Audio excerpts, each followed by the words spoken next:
بلکہ اللہ تعالیٰ نے روز قیامت کو جو متعدد نام سے موسوم فرمائے ہیں، ایک نام تو یوم الحسرہ ہے اس کا، وَأَنذِرْهُمْ يَوْمَ الْحَسْرَةِ إِذْ قُضِيَ الْأَمْرُ وَهُمْ فِي غَفْلَةٍ وَهُمْ لَا يُؤْمِنُونَ۔ یہ سورۃ مریم کی آیت کریمہ ہے۔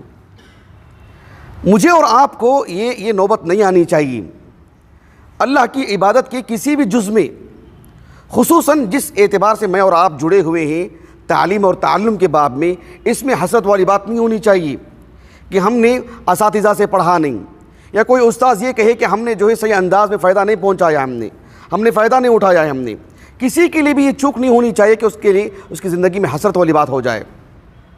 میں آپ کو اس سلسلے میں دو واقعات سناتا ہوں، ایک واقعہ حدیث رسول سے اور ایک واقعہ بعد کے اہل علم سے۔ امام بخاری رحمہ اللہ کے جو الجامع الصحیح ہے، اس کی کتاب بدیع الخلق، اس کی پہلی حدیث مبارکہ آپ دیکھیے، عمران ابن حسین رضی اللہ عنہ، معروف صحابی، اصلاً یمنی ہے۔ 7 ہجری کو جو خیبر کے موقع پر ابو ہریرہ رضی اللہ عنہ جس قافلے کے ساتھ اللہ کے رسول کے پاس آئے، ان میں سے یہ بھی تھے عمران ابن حسین ابو نجید رضی اللہ عنہ۔ اسی وقت انہوں نے اسلام قبول کیا۔ عمران ابن حسین رضی اللہ عنہ سے بہت ساری روایات مروی ہیں، علماء صحابہ میں شمار ہوتے ہیں، معروف فقیہ، اور اللہ کے رسول علیہ السلام کے انتقال کے بعد زمانہ تک زندہ رہے۔ بصرہ میں 52 ہجری میں آپ کا انتقال ہوا۔ عمران ابن حسین رضی اللہ عنہ سے متعلق ایک بات ہمیں ملتی ہے، وہ کہتے ہیں، جو کتاب بدیع الخلق کی پہلی حدیث مبارکہ ہے، کہ آپ علیہ السلام کے پاس جب وفود آنے لگے، 9 ہجری کا واقعہ ہے، سیرت سے متعلق یہ بات معروف ہے، عام الوفود۔ 9 ہجری کو جو کثرت سے اللہ کے رسول کے پاس وفود آئے، ان میں ایک وفد آیا تھا یمن سے، یمن کا بالکل آخری حصہ بنو حمیر، وہ اللہ کے رسول کے پاس آئے، اور بہت سارے وفود آئے تھے۔ ایک وفد بنو تمیم کا بھی تھا۔ بنو تمیم آج کے اس جغرافیہ اعتبار سے اگر سمجھنا چاہیں تو سعودی عرب کا جو اس کی جو راجدھانی ہے ریاض، اس کا آس پاس کا جو علاقہ ہے وہی بنو حنیفہ، بنو تمیم، وہی آباد تھے۔ وہ بھی قبیلہ آیا تھا اللہ کے رسول کے پاس، ایک وفد آیا تھا ان میں سے۔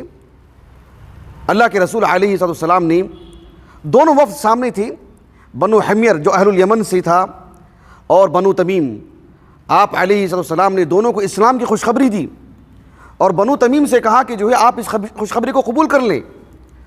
وہ نئے مسلمان تھے، انہوں نے اسلام پر ملنے والی خوشخبری کے ساتھ ساتھ اللہ کے رسول سے مال و متاع کی بھی امید رکھتے تھے کہ کچھ مال بھی ملے گا، اور ذرا سا ان کا دل تنگ ہو گیا اور وہ مال نہیں لے پائے اللہ کے رسول سے، تھا نہیں وہاں پر۔ آپ علیہ السلام کو ذرا سی تکلیف ہوئی کہ اسلام کی خوشخبری دی جا رہی ہے اور ان کو مال و متاع کی فکر ہے۔ حالانکہ بنو تمیم سے متعلق یہ بات معلوم ہونی چاہیے کہ اس کی کئی فضیلتیں ہیں، معروف قبیلہ ہیں، اسلام کے تئیں ان کی بڑی خدمات ہیں، اتنی بڑی تعداد میں اللہ تعالیٰ نے اس قبیلے سے علماء کو پیدا فرمائے ہیں جس کا شمار کرنا مشکل ہے۔ شیخ الاسلام محمد بن عبد الوہاب النجدی رحمہ اللہ بھی اسی قبیلے سے ہیں۔ کتب ستہ کے روات میں کتنے ایسے روات ہیں جو بنو تمیم سے ہیں، بڑی خدمات ہے اس قبیلے کی۔ لیکن جب یہ وفد اللہ کے رسول کے پاس آیا تھا، ان میں سے کچھ افراد نے مال و متاع کو سامنے رکھا، خوشخبری کو الفور قبول نہیں کیا انہوں نے۔ آپ علیہ السلام نے جو بنو حمیر اہل الیمن کا ایک قبیلہ تھا، ان سے اللہ کے رسول نے کہا کہ یا اہل الیمن اقبلوا البشرا اذ لم يقبلها بنو تمیم، بنو تمیم تو قبول نہیں کر رہے ہیں، تم قبول کر لو۔ یہ جو آپ علیہ السلام نے ان لوگوں سے گفتگو فرما رہے تھے، اس حدیث میں اور بھی بہت سارے باتیں ہیں، صرف میرے موضوع سے متعلق جو بات ہے وہی میں آپ کے سامنے رکھ رہا ہوں۔ ایک تو میرے موضوع سے متعلق یہ بات تھی کہ اس قبیلے، وہ جو قبیلہ آیا تھا بنو حمیر کا تھا، وہ میرے موضوع سے متعلق ہے، آگے بتاؤں گا میں آپ کو انشاءاللہ۔ عمران ابن حسین رضی اللہ عنہ کہتے ہیں کہ آپ علیہ السلام نے مسجد میں کچھ باتیں ارشاد فرمائیں۔ اصل میں کسی نے پوچھا کہ اس کائنات کا آغاز کیسے ہوا؟ عمران ابن حسین کہتے ہیں رضی اللہ عنہ فَأَخَذَ يُحَدِّثُ بَدْءَ الْخَلْقِ وَالْعَرْشِ، آپ علیہ السلام کائنات کا آغاز کیسے ہوا، پھر عرش سے جو متعلق امور تھے ان سے متعلق اللہ کے رسول گفتگو کرنے لگے۔ آپ علیہ السلام جب یہ گفتگو فرما رہے تھے، اسی دوران میں مسجد کے باہر سے ایک شخص آئے اور آ کر کے عمران ابن حسین سے کہا کہ یا عمران ادرک ناقتک قد ذہبت، تمہاری اونٹنی چلے گئی ہے، تمہاری اونٹنی چلے گئی ہے، جائے جا کے اس کو جلدی سے جو حاصل کیجئے۔ عمران ابن حسین رضی اللہ عنہ مجلس سے اٹھے، اللہ کے رسول کی مجلس سے آپ گفتگو فرما رہے ہیں، اس مجلس سے اٹھے اور جا کر کے اونٹنی تلاش کر رہے تھے، کافی دور بھی نکل گئے وہ، لیکن ان کو وہ اونٹنی نہیں ملی۔ جب واپس آئے مجلس میں تو اللہ کے رسول کی مجلس ختم ہو گئی تھی۔ عمران ابن حسین رضی اللہ عنہ کو بہت قلق ہوا، بہت تکلیف ہوئی آپ کو۔ آپ نے کہا کہ لیتنی لم اقم، اے کاش کہ میں اس مجلس سے نہ اٹھتا۔ کہا کہ فواللہ لوددت انی ترکتها، کہا کہ اللہ کی قسم میرے دل میں ایک خواہش آ رہی ہے اور میرے دل میں تڑپ آ رہی ہے، اور میرے لیے تو اچھی بات یہ تھی کہ میں اونٹنی کو چھوڑ دیتا، وہ کہیں بھی چلے جاتی، مجھے اس کی فکر نہیں تھی۔ وَإِمُ اللَّهِ لَوَدِدْتُ أَنَّهَا ذَهَبَتْ وَلَمْ أَقُمْ، کہ اونٹنی جہاں جاتی چلے جاتی اور میں اس مجلس سے نہ اٹھتا۔ اتنا افسوس ہوا عمران ابن حسین کو رضی اللہ عنہ۔ اب اس حدیث مبارکہ کو سامنے رکھیے، اس حدیث مبارکہ سے کئی باتیں ہمیں ملتی ہیں۔ حافظ ابن حجر رحمہ اللہ نے کہا کہ اس حدیث مبارکہ سے یہ بات ملتی ہے کہ ایک طالب علم کے دل میں یہ حرص ہونی چاہیے کہ علم حاصل کرتے ہوئے اس میں کسی طرح کی چوک نہیں ہونی چاہیے، حسرت والی بات نہیں ہونی چاہیے، افسوس والا سے پھر موقع نہیں آنا چاہیے۔ یہ تو ایک بات ہو گئی، لیکن اللہ سبحانہ و تعالیٰ ابن حجر رحمہ اللہ کو جزائے خیر دے، آپ نے ایک بہت بڑی بات کہی تھی اس حدیث مبارکہ کی شرح میں۔ ابن حجر رحمہ اللہ نے گویا کہ عمران ابن حسین رضی اللہ عنہ کا دفاع کیا ہے، عمران ابن حسین رضی اللہ عنہ کا مقام عالی بتایا ہے کہ عمران ابن حسین رضی اللہ عنہ صحابی مخلص انسان ہیں، کیوں نہ ہوں، یہ تعدیل ہماری طرف سے نہیں، اللہ کی طرف سے ہے، اللہ کے رسول کی طرف سے ہے۔ یقیناً دنیا ان کے دل میں نہیں رہی ہے کہ ایک اونٹنی کی وجہ سے اللہ کے رسول کی مجلس کو انہوں نے چھوڑ دیا ہو، لیکن عمران ابن حسین رضی اللہ عنہ بحیثیت بشر بہرحال اضطراری طور پر آپ باہر نکل گئے تھے۔ حافظ ابن حجر رحمہ اللہ کہتے ہیں کہ عمران ابن حسین رضی اللہ عنہ نے اس مجلس میں بیٹھ کر کے اللہ کے رسول نے کیا کچھ بتایا وہ ہمیں سب کچھ بتا دیے ہیں۔ اب اللہ کے رسول کی مجلس سے اٹھ کر کے چلے گئے تھے، کچھ دیر کے بعد آئے تو مجلس ختم ہو گئی تھی۔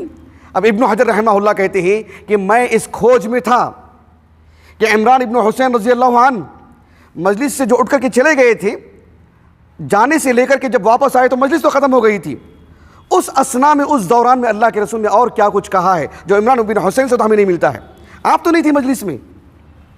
ابن حجر رحمہ اللہ کہتے ہیں قد كنت كثير التطلب على تحصيل ما ظن انه فاته شيء من هذه القصه، کہتے ہیں کہ میں اسی کھوج میں تھا میں کہ عمران ابن حسین رضی اللہ عنہ یہ سمجھ رہے تھے اپنی دانش میں، اپنی سمجھ میں کہ میں جب تک بیٹھا تھا تو بہت ساری باتیں میں نے سن لی ہیں، اب اس مجلس کو چھوڑ کر کے جو میں چلا گیا تھا پتہ نہیں اللہ کے رسول نے کیا کچھ کہہ دیا ہو جو میرے علم میں تو نہیں ہے۔ ابن حجر کہتے ہیں کہ میں اسی کھوج میں تھا میں کہ کیا کچھ باتیں رہی ہوں گی، کیا کچھ باتیں عمران ابن حسین سے جو چھوٹ گئی ہیں وہ باتیں اب ہمیں کیسے مل پائیں گی۔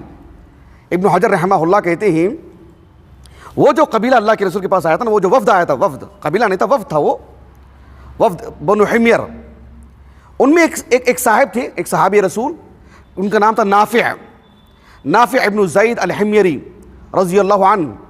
ابن حجر رحمہ اللہ نے الاصابہ میں ان کا ذکر کیا ہے، ایک محدث ہیں علماء بغداد میں سے، 34 صدی ہجری کی، 385 ہجری سن وفات ہے ان کا، علمی دنیا میں ابن شاہین سے معروف ہیں، ابو حفص ابن شاہین رحمہ اللہ۔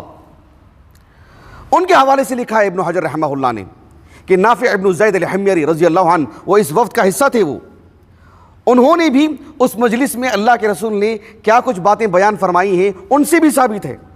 ابن حجر رحمہ اللہ کہتے ہیں دونوں کے موازنہ کرنے سے معلوم ہوتا ہے کہ عمران ابن حسین رضی اللہ عنہ سے کوئی بات جو چھوٹی نہیں ہے۔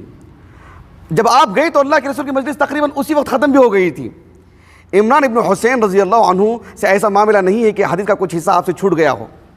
ابن حجر رحمہ اللہ کہتے ہیں کہ فَقَوِيَ فِي ظَنِّي أَنَّهُ لَمْ يَفُتْهُ شَيْءٌ مِّنْ هَذِهِ الْقِصَّةِ، جو نافع ابن زید الحمیری رضی اللہ عنہ ہیں ان سے ملنے والا جو واقعہ ہے وہی باتیں وہی مجلس، تعدد نہیں ہے، ایک ہی مجلس، ان سے ملنے والی مجلس میں جتنی باتیں ہیں وہی باتیں عمران ابن حسین نے بیان کر دی ہیں. بس ایک جملہ ہے جو اس کا کچھ خاص اثر پڑنے والا نہیں ہے اس مجلس سے متعلق، جو زید نافع ابن زید رضی اللہ عنہ سے ملتا ہے. کہنے کا مقصود کیا ہے کہ عمران ابن حسین رضی اللہ عنہ ایک مخلص انسان، صحابی رسول، اس سے بڑھ کر کے کیا چاہیے؟ الصحبہ، اس سے بڑھ کر کے کیا شرف ہو سکتا ہے؟ ان کے اخلاص پر دلالت کرنے والا لفظ ہے. لیکن اس واقعے سے عمران ابن حسین رضی اللہ عنہ کا جو درد تھا، ان کی جو فکر تھی، انہیں جو احساس ہوا اس کا، یہ بہت بڑی بات ہے، یہ ایک طالب علم کے اندر ہونی چاہیے. یہی مجھے بتانا مقصود ہے اس واقعے سے. اللہ کے رسول کی جو حدیث ہے، جو شریعت ہے، وہ تو کیسی کسی سے فوت ہو سکتی ہے؟ اِنَّا نَحْنُ نَزَّلْنَا الذِّكْرَ وَإِنَّا لَهُ لَحَافِظُونَ، یہ تو ہمارا اعتقاد ہے، یہ تو ہمارا اعتقاد ہے. بات صرف عقیدت کی نہیں، علمی اعتبار سے بھی یہ ثابت ہے کہ اس مجلس سے کوئی چیز فوت نہیں ہوئی عمران بن حسین سے. لیکن عمران بن حسین کا جو کردار تھا وہ میرے اور آپ کے لیے بہت معنی رکھتا ہے. وہی میرا جو مستدل ہے، وہ بتانا مقصود ہے مجھے آپ کو.